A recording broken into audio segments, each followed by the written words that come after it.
unti-unti na talaga nawawala yung marine life natin. At tayo mismo ang may kasalanan. Pero kaya pa natin itong ayusin. One step at a time. So, naisipan ka mag-post para magtanong sa mga coastal community. Tara, punta tayo sa isang komunidad na nag-aalaga ng dagat natin.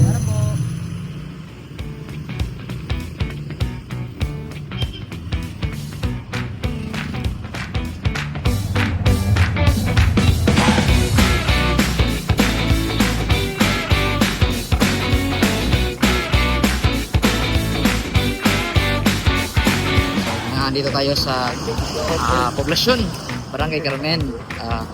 Dito natin makikita, no, i-meet natin sila kung sino yung gustong magpa-interview. At saka ayun na nga, nag-comment na nga si Mr. Tulingin at si Makilan. Let's go.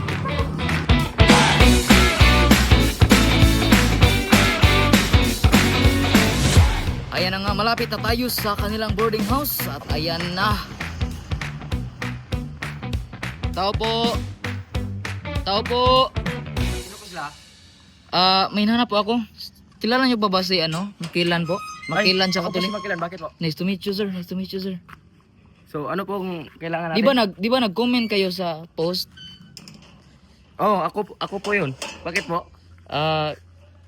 Ay, kayo po yung vlogger? Ay, opo po. I-interviewin ko po kayo. So, sir, matagal na po ba yung ginagawa yung paglilinis po?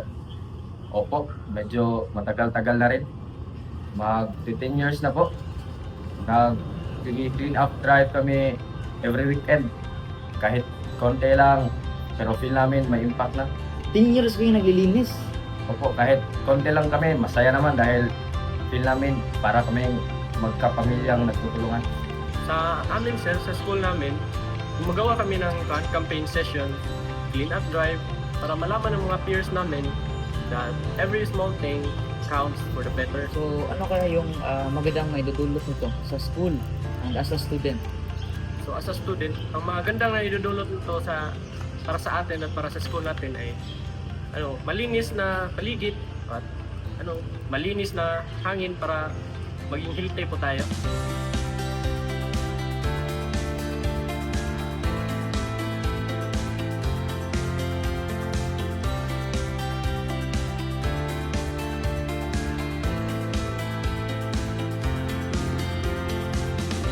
Dahil sa inyong malasakit at sama-samang pagkilos, napapangalagaan natin ang ating mga likas na yaman at napapanatili natin ang ganda at yaman ng dagat para sa susunod na henerasyon.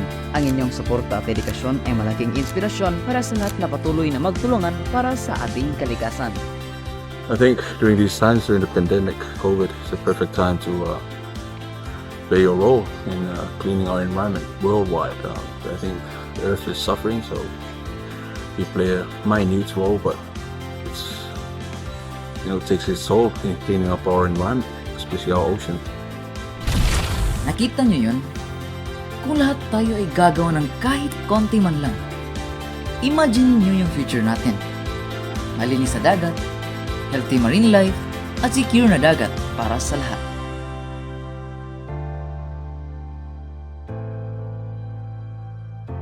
Start sa sarili mo, din sa community mo.